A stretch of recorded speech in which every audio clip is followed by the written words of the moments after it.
Good morning, students. So we'll be starting with our chapter 2, that is e-commerce architecture. And e-commerce architecture basically has different concepts of two-tier system, three-tier modules, then three-tier client-server applications in e-commerce infrastructure, then threats related to those infrastructural processes and security. So these are the six main topics which are covered under this chapter. So first we'll be moving with the e-commerce architecture. So when we talk about electronic commerce architecture, all electronic commerce applications follow the client server model. So every electronic architecture model is a client server model only. There are two parties concerned, that is a client and a server. Clients are the devices plus software that request information from server. So client is a person who is going to request the server for any related usage, example desktop or a browser. Usually when we use a system, we go to a mobile desktop system or a browser to search something. Likewise, servers are the computers which server information upon the request by the client. Yes, obviously the client, whatever is the request of the client, to give reply to that client, you require some information and that is being returned by the server. So client devices handle the user interface. Client will handle only the user interface, that is whatever screen we see on the system, that is user interface. Server manages application task, that is which application the user is using, server will manage that application.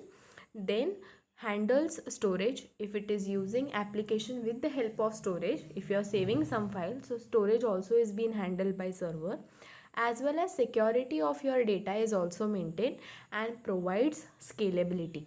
Scalability is ability to add more clients as needed for serving more customers. So it is not compulsory every time you will have one customer, you can have many other clients. To manage those clients, it is scalable as well.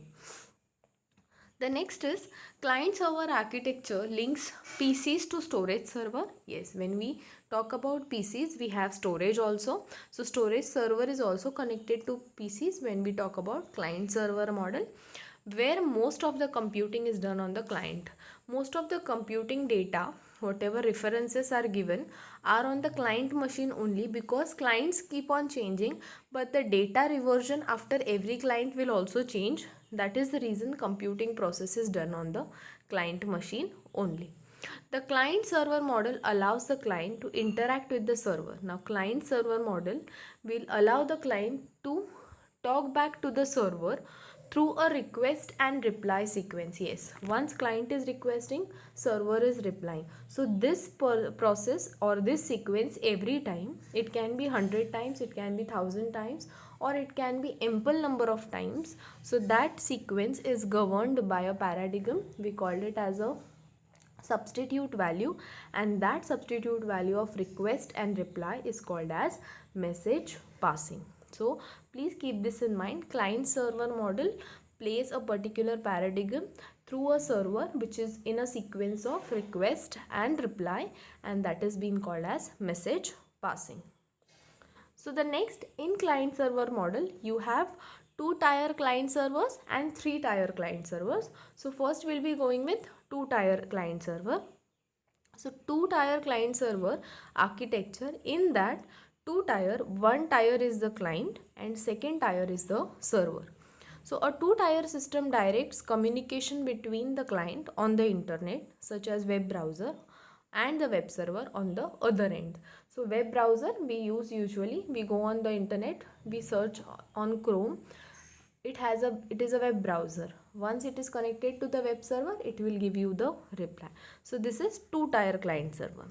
A web server, now keep this in mind, web server always listens to a particular port. There is a port number wherein you get the data, through which your data is being accessed, and that port number is port 80 for any incoming HTTP message. HTTP message will read further, but your client server model of two-tier client server runs on port 80 number, that is HTTP client. HTTP port number is 80.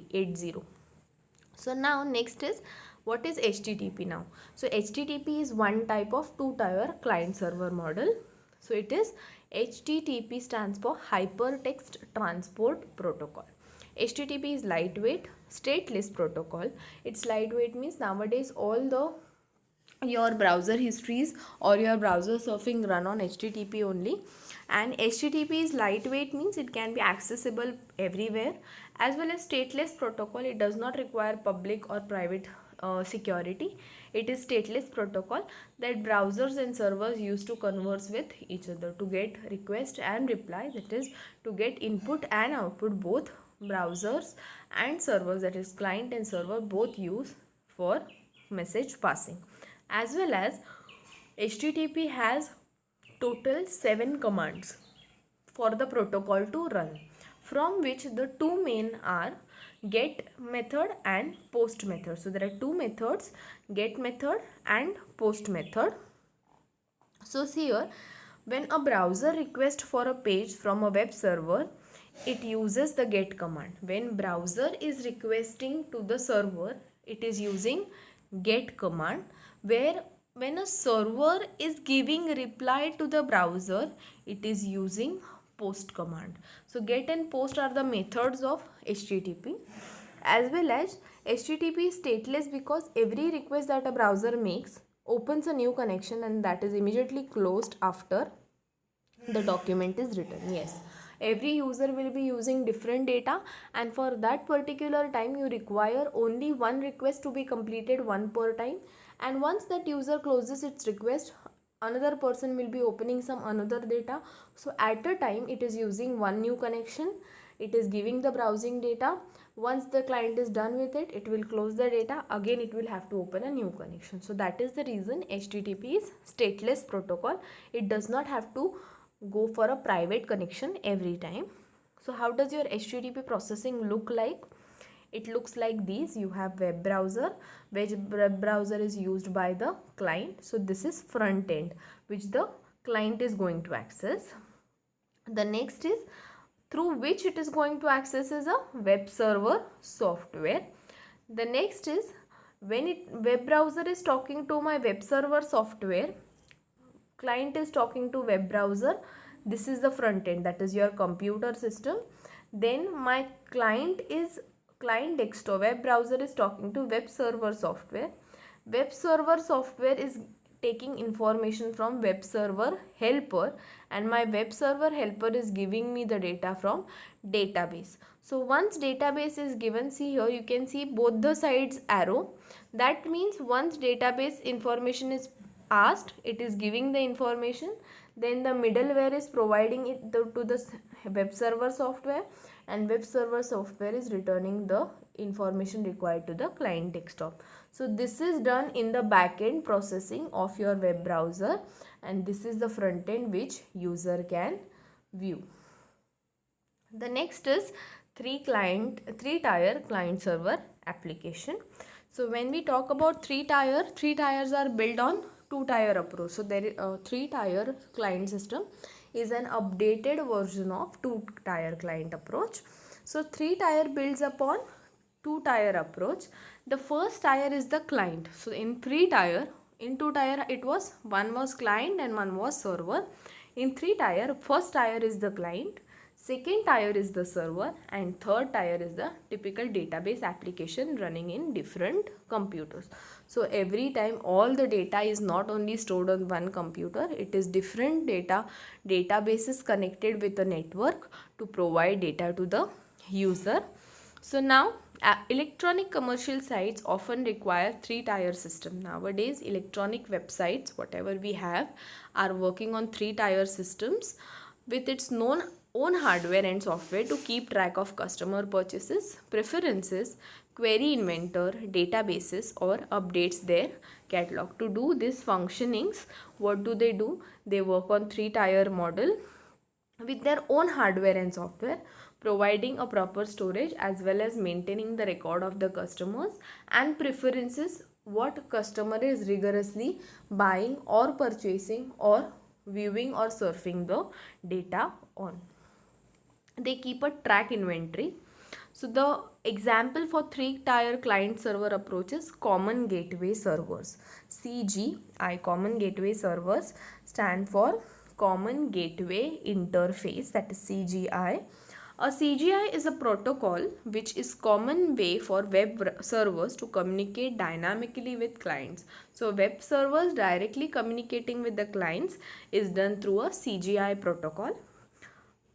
Web pages that contains form filed with text boxes, option buttons and list boxes supply information that CGI programs can use to manipulate databases, store information or retrieve the data. So basically CGI is a form. Once you log in into a particular website, you have first sign in option. That sign in option is giving you a form. You have to fill that form. Now that form, whichever is there, has different text boxes, list down buttons, then you have radio buttons which are accessed. So these all data is done by a CGI program with the help of a web server to manipulate the database. Now that login sign up remains for a certain duration and that is being saved in the website's database to store information of the customer as well as to retrieve the data how many customers are there on the particular website with the logged in process. So CGI has two types of servers, that is iterative server and concurrent servers. So when we talk about iterative means repetitive. This is the simplest form of server where a server process serves one client after completing first request. Then it takes from another client. Meanwhile, another client is waiting. So iterative is one client, one request. Once one request is completed, it leaves that client, takes the other client, completes its request. Till that time, the first client who has completed with request 1, if he wants to approach to request 2, he has to wait. That is called as iterative approach. Concurrent servers, this type of servers run multiple concurrent processes to serve many requests at a time. So concurrent servers means concurrently at that particular time it can run n number of requests on one user at a time, that is multiple requests. Then the next is e-commerce infrastructure. When we talk about the e-commerce infrastructure, infrastructure mainly has three software components that interact over the internet. So there are three components which interact over the internet for e-commerce infrastructure, that is a browser, a web server and a database server. So these components create an architecture that is commonly termed as three client servers. So e-commerce infrastructure basically works on three-tier client system only. The first one is network requirements. Network requirements means the internet connection which you require for surfing or browsing the data. Then your normal merchants, that is shop merchants, it can be a private or network. All such things are termed under this. These sets also have multi-tier achievements.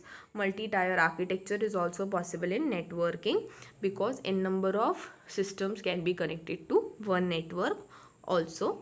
Then next is hardware requirements. What do hardware requirement? Depending on your system or PCs what you are using, that particular configured server should be present and the clients also should be present. Means what? There are PCs that are configured to act as a server and clients respectively. So once PCs are available, the network administrator can connect them in available network nodes. So yes, my one system can be connected to n number of PCs for accessing the data over a network. It can have different operating system softwares. It can assign IP addresses to the software or computers. So with that IP addresses we can connect to different networks. So this is being possible. These PCs are located in server room. Server room is also possible with the help of PCs. Hardware requirements as well as next is software requirements. Several software components. Now software is application again. Applications are used to develop and manage e-commerce applications. E-commerce applications are being developed with the help of software applications only, different. In that you have network operating system, you have web server and database server through which you can access the data. But database is an essential component in your software requirements, because all the data which is being segregated is being stored over your database server. So here we will stop for this chapter. With more 3 topics further, we will complete this chapter as well. If you have any doubts, you can ask on the group. Thank you.